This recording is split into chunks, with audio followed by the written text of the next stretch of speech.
Hi friends, welcome to Johana Academy. PC எக்ஸாமில் 65 மார்க்குக்கு மேலே நீங்கள் எடுக்கணும் அப்படின்னா எதை படிக்கணும், எப்படி படிக்கணும், ஸோ இதை பற்றி தான் இந்த வீடியோவில் நான் உங்களுக்கு சொல்லித்தர போகிறேன். ஸோ பிசி எக்ஸாமுக்கு ப்ரிப்பேர் பண்ணுறவங்க இந்த வீடியோவை ஸ்கிப் பண்ணாமல் கடைசி வரைக்கும் பாருங்கள். கண்டிப்பாக இந்த வீடியோ உங்களுக்கு யூஸ்ஃபுல்லாக இருக்கும். சரிங்களா? இந்த வீடியோவில் நான் ஒரு 5 ஸ்டெப் நான் உங்களுக்கு சொல்கிறேன்.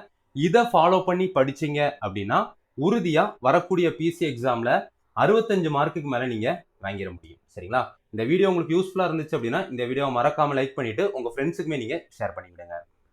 அதுக்கு முன்னாடி பார்த்தீங்கன்னா நம்ம சேனல் சார்பாக பிசி எக்ஸாமுக்காக ஒரு பெய்டு டெஸ்ட் பேட்ச் பார்த்தீங்கன்னா செப்டம்பர் 6ஆம் தேதி நம்ம ஸ்டார்ட் பண்ண போகிறோம். ஸோ அதற்கான ஷெடியூல் அதுக்கப்புறம் மாடல் பிடிஎஃப் எல்லாம் பார்த்தீங்கன்னா இந்த வீடியோ கீழே டிஸ்கிரிப்ஷனில் கொடுக்குறேன், டவுன்லோட் பண்ணி பாருங்கள்.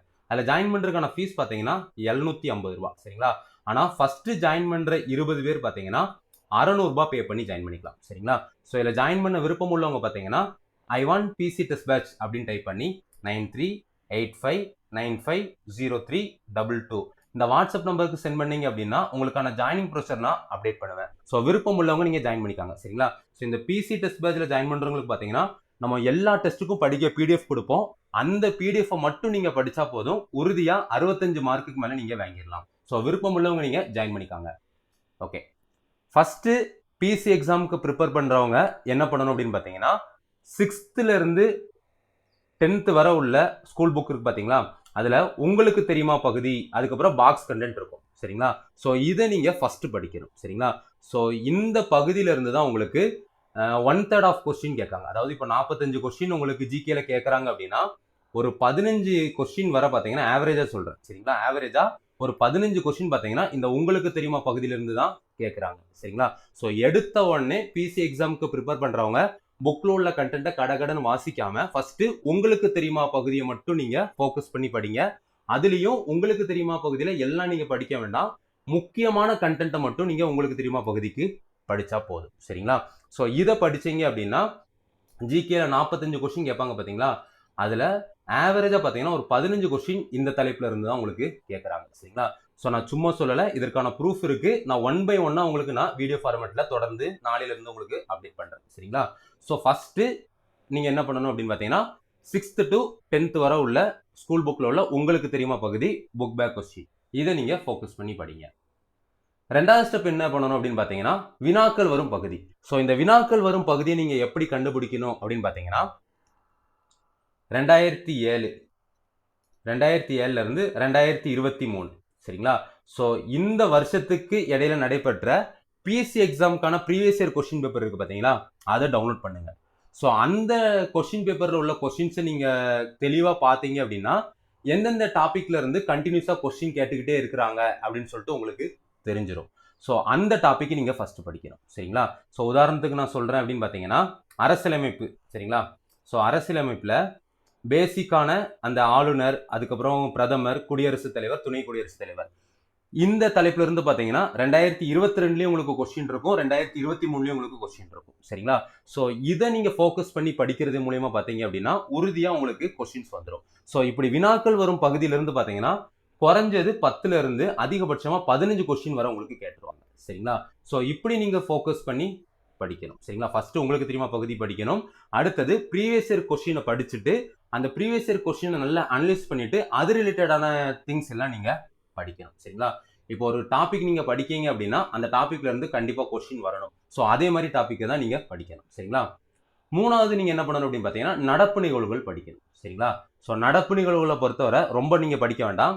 ரீசெண்டா நடந்த விளையாட்டு போட்டிகள். சரிங்களா? ஸோ எல்லா விளையாட்டு போட்டிகளும் படிக்க வேண்டாம். அந்த உலக லெவலில் நடத்திருக்கு பார்த்தீங்களா, இப்போ துப்பாக்கி சுடுதல் போட்டி, செஸ் போட்டி, அதே மாதிரி நடந்திருக்கு பார்த்தீங்களா, அத்லெட்டிக்ஸ்ல இந்த ஈட்டி எறிதல் போட்டி. ஸோ இதே மாதிரி அண்மையில நடைபெற்ற போட்டியில யார் யார் தங்க மெடல் வின் பண்ணா, ஒருவேளை ஏதாச்சும் வீரர்கள் வந்து சாதனை பண்ணியிருந்தாங்க அப்படின்னா அது எந்த நாட்டு வீரர் அப்படின்னு சொல்லிட்டு நீங்க படிச்சு வச்சுக்கணும். சரிங்களா? ரெண்டாவது பார்த்தீங்க அப்படின்னா முக்கிய ஏவுகணைகள் அது பற்றிய செய்திகள். சரிங்களா? ஸோ இப்போ ரீசெண்டா பார்த்தீங்கன்னா இஸ்ரோல இருந்து என்னென்ன ஏவுகணைகள் வந்து விண்ல செலுத்திருக்காங்க, என்னென்ன சேட்டலைட் செலுத்திருக்காங்க அப்படிங்கிறது நீங்க படிக்கணும். சரிங்களா? அதுக்கப்புறம் பார்த்தீங்க அப்படின்னா போர்கள். ஸோ எந்தெந்த நாட்டுக்கு இடையில போர்கள் நடக்கு, அதுக்கப்புறம் அந்த நாட்டோட அதிபர்லாம் பேர் என்ன அப்படிங்கறத நீங்க படிக்கணும். அதுக்கப்புறம் போர்க்கப்பல்கள், அதுக்கப்புறம் ஏவுகணைகள் பற்றி அண்மை செய்திகள்ல வந்திருக்க செய்தி மட்டும் நீங்க படிச்சா போதும். சரிங்களா? அதுக்கப்புறம் பாத்தீங்க அப்படின்னா அண்மையில் அறிவிக்கப்பட்ட முக்கிய திட்டங்கள் பத்தி நீங்க படிக்கணும். ஸோ மத்திய அரசு நிறைய திட்டங்கள் அறிவிப்பாங்க, மாநில அரசுகளும் நிறைய திட்டங்கள் அறிவிப்பாங்க. ஸோ இந்த திட்டங்கள் நீங்க அதாவது ரீசெண்டா அறிவிச்ச திட்டங்கள் நீங்க படிக்கணும். அதே மாதிரி அடிக்கடி எந்தெந்த திட்டங்கள் வந்து உங்களுக்கு நியூஸ்ல வருதோ அதுவும் நீங்க படிச்சுக்கணும். சரிங்களா? ஸோ இது போக பார்த்தீங்கன்னா முக்கிய தினங்கள், அதுக்கப்புறம் தமிழ்நாடு காவல்துறை தொடர்பான நடப்பு நிகழ்வுகள் நீங்க படிச்சு வச்சுக்கணும். ஸோ காவல்துறை தொடர்பா இப்போ காவல்துறையில் ஒரு ஆப் ரிலீஸ் பண்றாங்க அப்படின்னா அது என்ன ஆப், எதுக்கானது.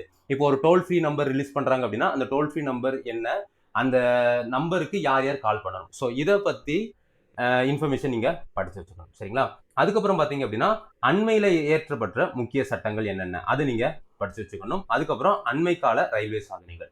ஸோ கரண்ட் அஃபேர்ஸை பொறுத்தவரை பார்த்தீங்கன்னா இது படிச்சுக்காங்க, இதுவே உங்களுக்கு போதுமானது. அது போக பார்த்தீங்கன்னா அடிக்கடி நியூஸ்ல வந்து அடிபடுற நியூஸ் இருக்கும் பார்த்தீங்களா, அதை மட்டும் நீங்க படிச்சாங்க. ஸோ நெகட்டிவ் நியூஸ் வேண்டாம், பாசிட்டிவான நியூஸ் மட்டும் நீங்க அடிக்கடி நியூஸ்ல வந்துட்டு இருக்க கான்டென்ட்டை மட்டும் நீங்க படிங்க.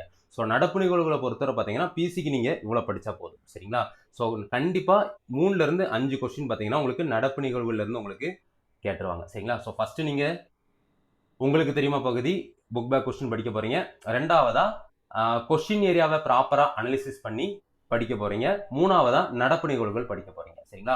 ஸோ ஒருவேளை உங்களுக்கு இந்த கொஸ்டின் ஏரியாவெல்லாம் ப்ராப்பரா அனலிசிஸ் பண்ண தெரியல அப்படின்னா நீங்க நம்ம பேட்ச்ல நீங்க ஜாயின் பண்ணிக்காங்க.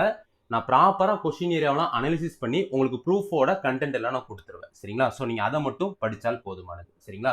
ஸோ உங்களுக்கு கொஸ்டின் ஏரியா படிக்க முடியல, என்னால் இவ்வளோ ஸ்மார்ட்டா ஒர்க் பண்ணி படிக்க முடியாது சார் அப்படின்னு நீங்க நினைக்கிறவங்க நம்ம பேட்ச்ல நீங்க 750 ரூபா பே பண்ணி ஜாயின் பண்ணிக்கலாம். சரிங்களா? ஸோ ஜாயின் பண்ண விருப்பம் உள்ளவங்க இந்த வாட்ஸ்அப் நம்பர்ல என்ன நீங்க கான்டாக்ட் பண்ணுங்க. அடுத்தது நீங்க என்ன பண்ணணும் அப்படின்னு பாத்தீங்கன்னா ஸ்கூல் புக்ல உள்ள முக்கியமான லைன்ஸ் எல்லாம் நீங்க படிக்கணும். சரிங்களா? ஸோ ஸ்கூல் புக்ல எதுலாம் சார் முக்கியமான லைன் அப்படின்னு பாத்தீங்கன்னா 2 மேற்கோள் குறிக்கீடுலாம் உங்களுக்கு கொடுத்துருப்பாங்க, அது முக்கியமான லைனு. இப்போ ஒரு சில வரிகளை பார்த்தீங்கன்னா ஹைலைட் பண்ணி கொடுத்துருப்பாங்க, ஸோ அது உங்களுக்கு முக்கியமான லைனு. அது போக பார்த்தீங்கன்னா இப்போ ஒரு பாடம் படிக்கிறீங்க அப்படின்னா பாடத்துக்கு பின்னாடி பார்த்தீங்கன்னா நம்ம பாடத்துல இது டிஸ்கஸ் பண்ணியிருக்கோம் அப்படின்னு சொல்லிட்டு கொஞ்சம் கண்டென்ட் கொடுத்துருப்பாங்க. ஸோ அது எல்லாம் பார்த்தீங்கன்னா உங்களுக்கு முக்கியமான லைன்ஸ். சரிங்களா? ஸோ 4வதா இந்த ஸ்கூல் புக்கில் உள்ள முக்கியமான லைன்ஸ் நீங்கள் படிங்க. சரிங்களா? ஏன்னா அதுலேருந்து உங்களுக்கு 5ல இருந்து 8 கொஸ்டின் உங்களுக்கு வரும். சரிங்களா? ஸோ நீங்கள் ஃபர்ஸ்ட் எடுத்தோடனே ஸ்கூல் புக்கை ஃபுல்லாக நீங்கள் வாசிக்கிறீங்க அப்படின்னா உங்களுக்கு டைம் தான் வேஸ்ட் ஆகும். சரிங்களா? அதுலேருந்து ஸ்கூல் புக்கு ஃபுல்லாக நீங்கள் வாசிக்கிறதுனால உங்களுக்கு 5ல இருந்து 8 கொஸ்டின் தான் உங்களுக்கு வரும். சரிங்களா? ஸோ மற்றதெல்லாம் பார்த்தீங்கன்னா உங்களுக்கு தெரியுமா பகுதி அந்த கொஸ்டின் ஏரியா ப்ராப்பராக நம்ம ஃபைண்ட் அவுட் பண்ணி படிக்கிறதுனால உங்களுக்கு வந்துடும். சரிங்களா? ஸோ அதுக்கப்புறம் 4வதா தான் நம்ம ஸ்கூல் புக்கில் உள்ள முக்கியமான பாயிண்ட்ஸ் வந்து படிக்கணும். அடுத்தது உளவியலுக்கு நம்ம என்ன பண்ணணும் அப்படின்னு பார்த்தீங்கன்னா ஃபார்முலாஸ் நீங்கள் படிக்கணும். ஏன்னா ஃபார்முலாஸ் இருந்து பார்த்தீங்கன்னா இப்போ ரீசெண்டாக நடந்த டிஎன்யூஎஸ்ஆர்பி பிசி கொஸ்டின்ல பார்த்தீங்கன்னா உங்களுக்கு கொஸ்டின்ஸ் வந்து கேட்குறாங்க. ஒரு கொஸ்டின் அப்படின்னா 2 கொஸ்டின் உங்களுக்கு ஃபார்முலாஸ் பேஸ் பண்ணி தான் உங்களுக்கு இருக்குது. சரிங்களா? அதுக்கப்புறம் பார்த்தீங்க அப்படின்னா இதுக்கு முன்னாடி நடந்த பிசி எக்ஸாம், அதுக்கப்புறம் எஸ்ஐ எக்ஸாம், இதுல கேட்கப்பட்ட அந்த உளவியல் கணக்குகளை நீங்க சால்வ் பண்ணாலே போதும். அதுல இருந்தே உங்களுக்கு மேக்ஸிமம் கொஸ்டின்ஸ் வந்து ரிப்பீட் ஆகும். அப்படி இல்லைன்னா அதே மாடல்ல தான் உங்களுக்கு கொஸ்டின்ஸ் வந்து ரிப்பீட் ஆகும். சரிங்களா? ஸோ தமிழை பொறுத்தவரை நீங்க என்ன பண்ணணும் அப்படின்னு பார்த்தீங்கன்னா பேசிக்கா உங்களுக்கு தமிழ் நாலேஜ் இருந்தா போதும். அதுல உள்ள அந்த இலக்கண பகுதியில் நீங்க ஆன்சர் பண்ணிடலாம். ஸோ இது போக நீங்க என்னெல்லாம் படிக்கணும் தமிழ்ல அப்படின்னு பார்த்தீங்கன்னா 6th to 10th வரை உள்ள தமிழ் புக் இருக்கு பார்த்தீங்களா, அதுல வந்து சொற்பொருட்கள் நீங்க படிக்கணும். 2வது கலை சொற்கள் படிக்கணும். அதுக்கப்புறம் 3வதா தமிழ் எண்கள் படிக்கணும். ஸோ இது மட்டும் நீங்க தமிழ்ல படிங்க. மற்றதெல்லாம் பார்த்தீங்கன்னா உங்களுக்கு ஈஸியாக தான் இருக்கும், புக் பேக் கொஸ்டின் இருக்கும். சரிங்களா? அவ்வளோதான். ஸோ இதை மட்டும் நீங்க ஃபாலோ பண்ணி படிங்க. வளவலன்னு நீங்க ரொம்ப படிக்க வேண்டாம்.